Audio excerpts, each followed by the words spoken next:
Well, here we are. We've reached the end of the course, and I want to close by talking about just a recap of the course conclusions. So, what are some of the main takeaways? What can we leave knowing that we've achieved, and so on.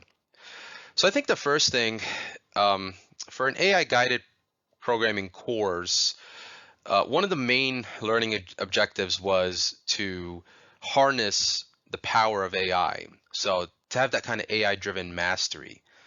And I really hope that that's a learning skill that we've all gained. So to be able to take the power of AI, elevate your Python proficiency with it.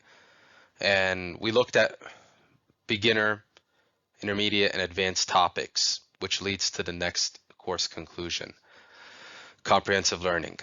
So from fundamental to advanced topics, we've unlocked hopefully a new level of expertise, new ideas, and new gateways for you to consider learning Python on a deeper level with the aid of artificial intelligence. And then also interactive experience to have that personalized ChatGPT assistance available to you. So thank you so much for embarking on this journey with me and going through the whole AI guided scheme and applying it to the Python world and being able to integrate and look at the synergy of AI and Python. Um, and I hope that you can stay engaged in this topic.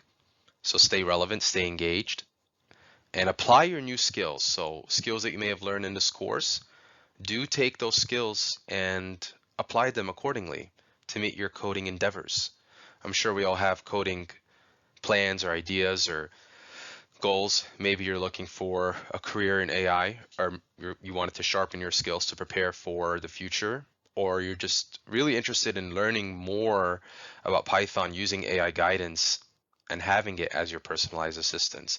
In any case, stay engaged and follow your coding dreams, your coding endeavors, and keep prompting, you know, keep prompting ChatGPT, keep coding, keep having fun, continue exploring, innovating, mastering AI plus Python with confidence. And I'll see you next time.